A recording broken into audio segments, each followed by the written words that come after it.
তোমাদের যাদের কাছে এই ধরনের 5 টিয়ার কেকগুলোর অর্ডার আসে, বানাতে গিয়ে বারবার ভয় পাও যে কিভাবে বানাবো, কোনো রকমের ভয় ছাড়া কিভাবে বানাবে, সেটাই আজ আমি দেখিয়ে দিচ্ছি। দেখো সম্পূর্ণ রেসিপিটা, তোমরাও পারফেক্টভাবে এরকম 5 টিয়ার কেক বানাতে পারবে।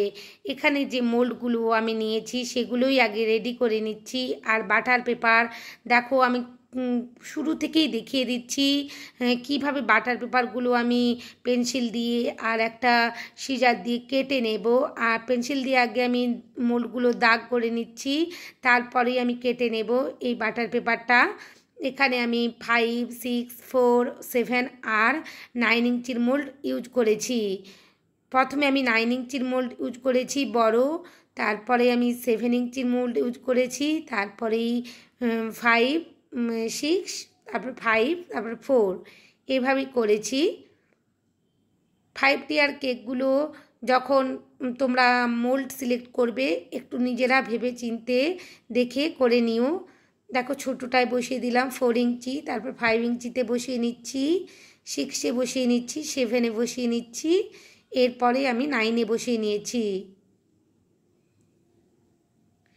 সমস্ত মোল্ডগুলোর মধ্যে আমার বাটার পেপার বিছানো হয়ে গেছে। এরপর আমি তেল দিয়ে দিলাম, অল্প অল্প করে তেল দিয়ে ভালোভাবে মাখিয়ে নেব।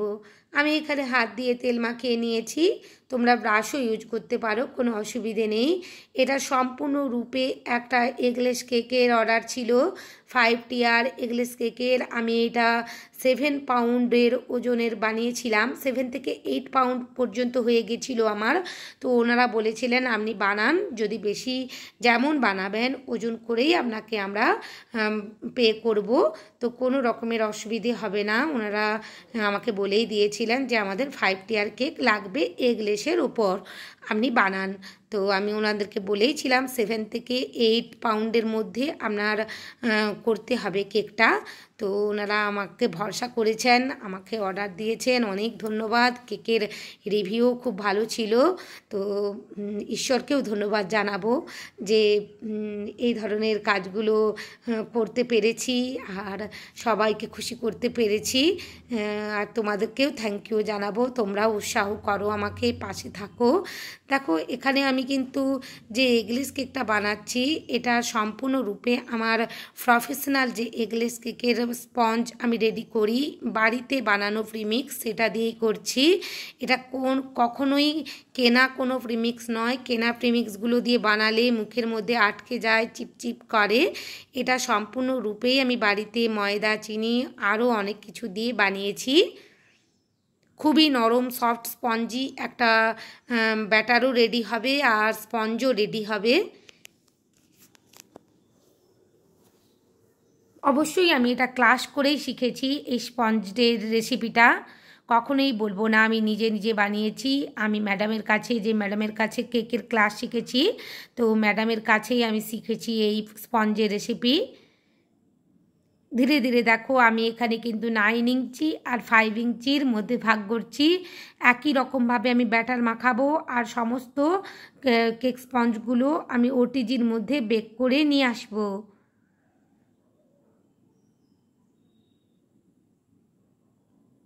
অবশ্যই ট্যাপ করে নিতে হবে ভালোভাবে। দেখো এখানে সমস্ত কেকগুলো আমি কেক স্পঞ্জগুলো রেডি করে নিয়েছি আর কেটেও নিয়েছি, কাটিংও করে নিয়েছি। এমনিতেই ভিডিওটা অনেক বড় হয়ে যাবে, আমার অন্য ভিডিওর মধ্যে আমি কাটিংটা দেখিয়ে দিই। আর এখানে দেখো এক হাঁড়ি আমি রসমালাই রেডি করে নিয়েছি, পুরো 1 প্যাকেট আমি দুধ দিয়ে দিয়েছি এখানে, প্লাস দোকানের অনেকটাই কিনে এনেছিলাম, তো একই সাথে আমি করে নিয়েছি। আর অনেকটা পেস্তা বাদাম আর আমন্ড কুচিও করে নিয়েছিলাম একসাথে।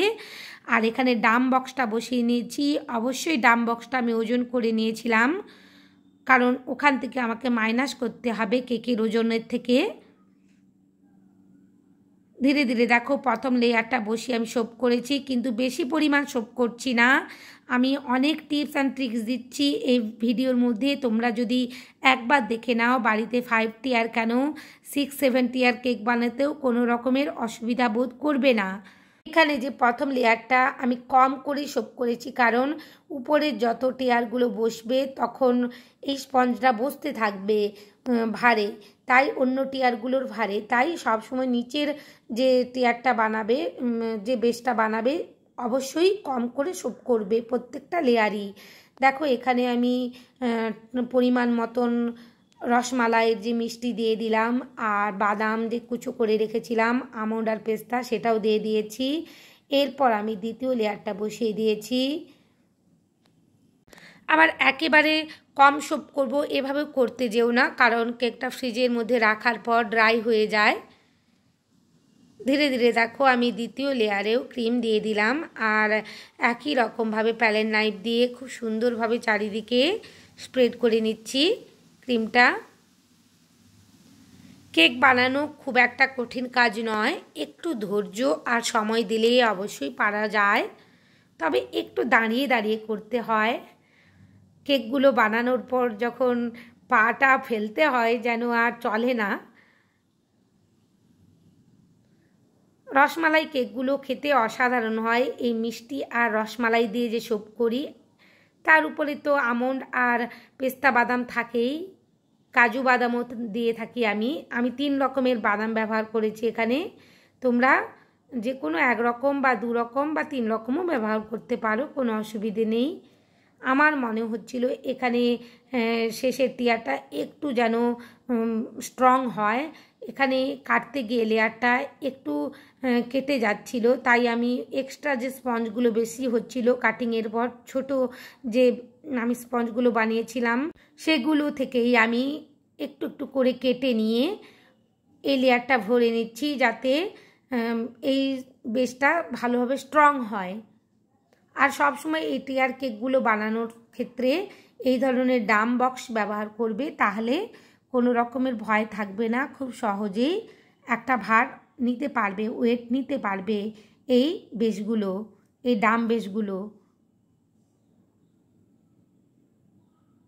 আমি এই কেকটার প্যাকেজিংটা তোমাদের সাথে শেয়ার করতে পারলাম না, কারণ আমি যখন এটা দিচ্ছিলাম ডেলিভারি, তো ভীষণই একটা পরিস্থিতির মধ্যে ছিলাম, তো চারিদিকে পরিস্থিতি ভীষণভাবেই জটিল ছিল। তো সেই সময় ওনারা বলছিলেন যে ভোরবেলা গিয়েই নিয়ে আসবো, কারণ চারিদিকে রাস্তাঘাটও বন্ধ থাকবে যেদিন এটা নিচ্ছিল এই কেকটা। তো আমি বললাম ঠিক আছে, আপনারা যখন খুশি আসতে পারেন। নেয়ার কথা ছিল সকাল 9টায়, কিন্তু ওনারা ভোরবেলা একেবারে 5:30 6টার সময় এসে কেকটা নিয়ে গেছিলেন, কারণ রাস্তার মধ্যে যদি কোনো অসুবিধার মধ্যে না পড়তে হয় সেই জন্যই। তো আমি কোনো রকমের প্যাকেজিং করার আর ভিডিও দেখাতে পারিনি, তারই মধ্যে আমি এটা তাড়াহুড়ো করে প্যাকেট করে একটা উঁচু, আমি 14x12x14 এরকম হাইটের আমি একটা বড় বক্স নিয়ে এসেছিলাম কিনে, তো তার মধ্যেই আমি ভরে দিয়ে দিয়েছিলাম ওনাদেরকে কেকটা। ধীরে ধীরে দেখো আমি দ্বিতীয় স্পঞ্জটাও রেডি করে নিচ্ছি, আর এখানে যে আমি বোর্ডের মধ্যে ক্রিমটা দিয়ে দিচ্ছিলাম ভুলবশত, কারণ এখানে তো আমি টিয়ারটা উঠিয়ে নেব এই বেসটা, তাই এখানে কখনোই ক্রিমটা দেব না, আমি ভুলবশত দিয়ে ফেলেছিলাম। তোমরা এটা করবে না কখনোই, যখন টিয়ার ওঠানোর জন্য যে বেসগুলো রেডি করবে সেক্ষেত্রে কিন্তু বোর্ডের নিচে কখনোই ক্রিম দেবে না, নাহলে টিয়ার যখনই তুমি তুলতে যাবে অনেকটাই কষ্টসাধ্য হয়ে যাবে টিয়ারটা প্যালেট নাইফ দিয়ে তোলার সময়।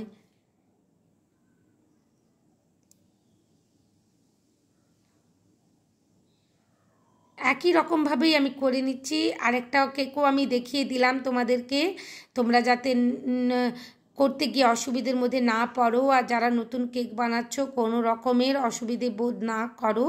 তবুও যদি তোমাদের কোনো রকমের কোয়ারি থাকে আমাকে তোমরা বলতে পারো, আমাকে কমেন্ট সেকশানে কমেন্ট করে জানাতে পারো, আমি যতটা সম্ভব তোমাদের সাথে আলোচনা করতে পারি বা তোমাদের কোয়ারির উত্তর দিতে পারবো। ধীরে ধীরে দেখো আমি এখানে ছোট স্পঞ্জটা দেখিয়ে দিচ্ছি। আমার যে সমস্ত বন্ধুরা বিগিনার এই ধরনের ছোট কেকগুলো বানাতে গিয়ে অসুবিধের মধ্যে পড়ো, জানি এই কেকগুলো বানাতে গিয়ে অসুবিধের মধ্যে পড়া যায়। এই ছোটো কেকগুলো বোর্ডের মধ্যে থাকতে চায় না, তাই বোর্ডের নিচে অবশ্যই টিস্যু পেপার বা কিচেন রুমাল দিয়ে বোর্ডটা বসিয়ে নেবে, তারপরেই কেকটা রেডি করবে। এখানে আমি ছোট যে বেসটা রেডি করছি এটা 4টে লেয়ারে আমি বানিয়ে নেব। একটু হাইটে রাখবো যাতে দেখতে ভালো লাগে। এখানে যেহেতু আমি যে মোল্ডগুলো 5টে ব্যবহার করেছি গ্যাপটা একটু একটু কম আছে, তাই উপরের যে আমি বেসটা রেডি করব সেটা একটু হাইটেরই রাখবো যাতে একটু অ্যাট্রাকটিভ লাগে দেখতে, আর দেখে যেন বোঝা যায় এটা একটা 5 টিয়ারের কেক। আমি অনেক কিছুই বলছি, যদি কোনো ভুল ত্রুটি হয়ে থাকে তোমরা দিদি হিসেবে বা বোন হিসেবে ক্ষমার চোখে দেখে নিও। আর যদি কোনো কিছু আমার এই ভিডিও থেকে শিখে থাকো বা ভালো লেগে থাকে তোমাদের, প্লিজ তোমাদের কাছে অনুরোধ জানাচ্ছি আমার চ্যানেলটা সাবস্ক্রাইব করো, আর পাশে থাকা বেল আইকনটি ক্লিক করতে ভুলো না যাতে সমস্ত ভিডিও নোটিফিকেশান তোমাদের কাছে পৌঁছে যায়। আর লাইক শেয়ার কমেন্ট অবশ্যই করো বন্ধুরা, তোমাদের লাইক শেয়ার কমেন্ট আমাকে অনেক অনেক কাজ করার উৎসাহ দেয়।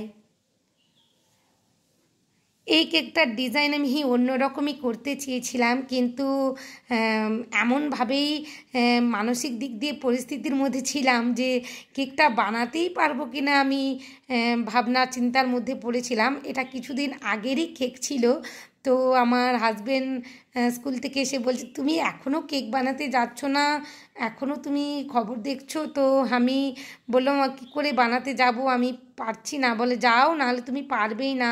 এই কেকটা আমি ভোর 4টে বেজে গেছিলো আমার রেডি করতে। তো যিনি নেবেন উনি আমাকে ফোন করেছিলেন যে পরের দিন আমি নিয়ে আসতে পারবো না, আপনার কি কেকটা রেডি হয়ে গেছে? তাহলে আমি এই ভোরবেলায় যাব। আমি বললাম স্যার আপনি একটু অপেক্ষা করুন, কারণ কেকটা আমি এই মাত্র ফিনিশিং করলাম, একটু সেট হয়ে যাক তারপরেই আপনি কেকটা নিয়ে যাবেন। ওনারা ভোরবেলা এসেই কেকটা নিয়ে গেছিলেন। আমাদেরকে এই ধরনের কাজগুলো অনেক রকম পরিস্থিতির মধ্যেই করতে হয়, তাই সেই মুহূর্তে আমার মাথায় যেমন ডিজাইন আসছিল তো আমি সেই অনুযায়ী করে দিয়েছি। আর এখানে আমি অতিরিক্ত ক্রিমের ইউজও করতে চাচ্ছিলাম না। যদি আমি এখানে N1 নোজেল দিয়ে একটা কাজ করতাম, স্টার যে নোজেলগুলো হয় সেগুলো দিয়ে যদি রোজ ইট করতাম, অনেকটাই ক্রিম লেগে যেত আর ওয়েটটা অনেকটাই হয়ে যেত। আর এই কেকটা অনেক দূর গিয়েছিল, অনেকটা দূর গিয়েছিল কেকটা। ওনারা গাড়িতে করে নিয়ে গিয়েছিলেন।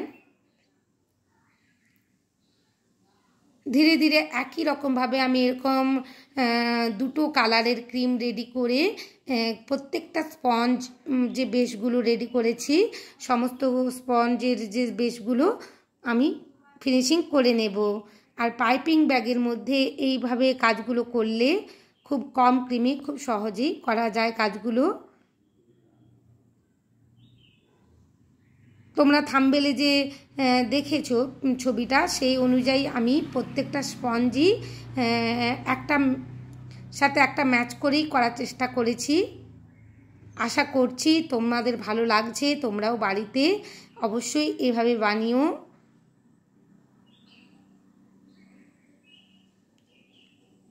কোনো রকমের পরিকল্পনা ছাড়াই মাথায় যেমন আসছিল সেইভাবেই আমি ডিজাইনটা করেছি, কোনো রকমের পরিকল্পনা ছাড়াই। আমার ছেলে বারবার দেখিয়ে দিচ্ছিল, ও স্কুল থেকে এসে গিয়েছিল যে মা তুমি এখানে একটু ক্রিম দাও। আমি ওকে বলছিলাম যে আমি দিয়ে দিচ্ছি, কোনো অসুবিধে নেই, ঠিক করে নেব আমি ফিনিশিংটা। এই ধরনের 2 কালারের যখনই ক্রিম ইউজ করতে যাবে ফিনিশিং করার সময় একটু খেয়াল রাখবে যাতে নিচের অংশের কালারটার সাথে উপরের অংশের কালারটা মিশে কোনোভাবেই না যায়। যদি মিশে যায় দেখতে খুব একটা ভালো লাগবে না।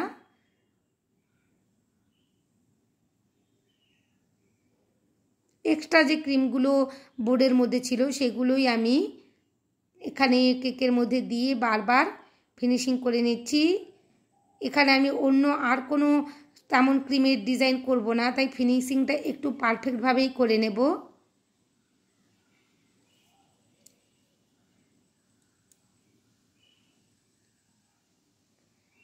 বোর্ডটা অবশ্যই ক্লিন করে নেব।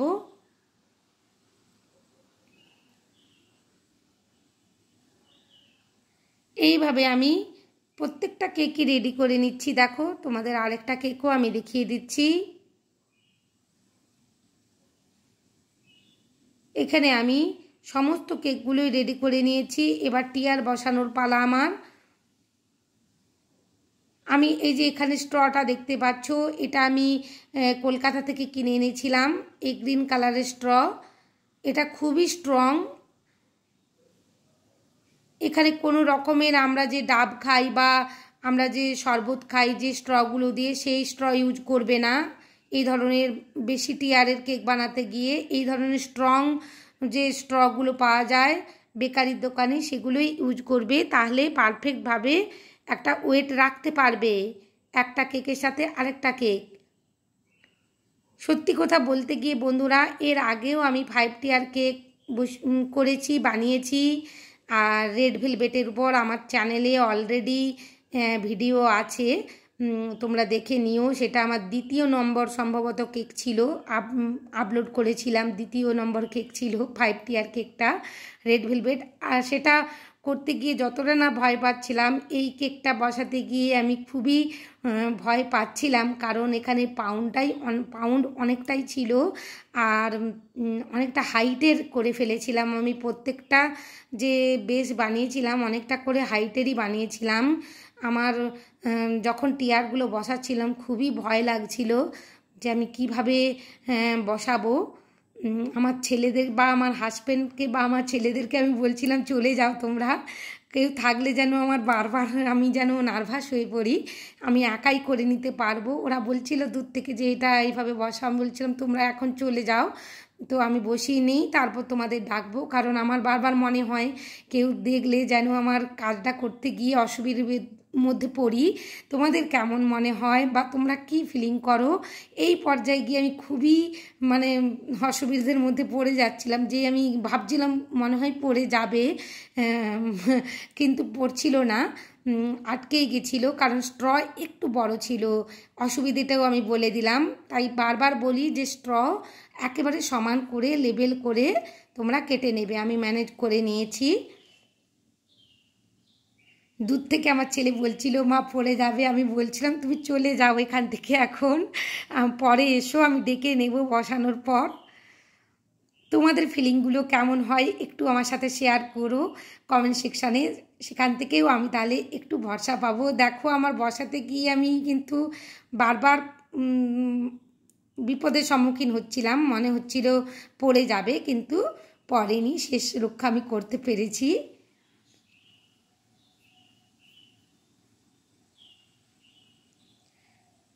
আমার ছেলে থাকলে হয়তো ক্যামেরাটা এই সময় ঠিক করে দিত, আমি ওকে চলে যেতে বলেছিলাম। আমার একটা টেনশন কাজ করে, এই সময় ওকে বলেছিলাম এসো এবার ক্যামেরাটা তুমি দেখিয়ে দাও, বসিয়ে দিয়েছি। আর ও বারবার বলছিল মা তুমি খুবই ধীরে ধীরে করো, কারণ উপরের টিয়ারটা যে বসিয়েছো অনেকটাই বড় উঁচু করে ফেলেছো, তুমি একটু ধীরে ধীরে করো কাজগুলো। আমি খুবই ধীরে ধীরে কাজগুলো করেছি বন্ধুরা, তোমরাও খুবই ধীরে ধীরে করো কাজগুলো। কারণ এই কাজগুলো করতে গিয়ে খুবই বিপদের সম্মুখীন হওয়া যায়। যদি একবার কেকের যে লেয়ারটা বসালাম পড়ে যায়, সেটাকে আবার করতে গিয়ে দ্বিতীয়বার ভীষণভাবে অসুবিধার মধ্যে পড়তে হয়। আমার একটু এখানে হাত লেগে গিয়েছিল, কোনো অসুবিধে নেই। আমি যে কাজটা করছি তোমরা কিন্তু করতে যেও না। এই ফিনিশিং করে সেট করে নেওয়ার পর কেকগুলো যখনই তোমরা এটা করতে যাবে কখনোই ফিনিশিং আর আনতে পারবে না। আমি কিন্তু আর করছিলাম না, ছেড়েই দিয়েছিলাম।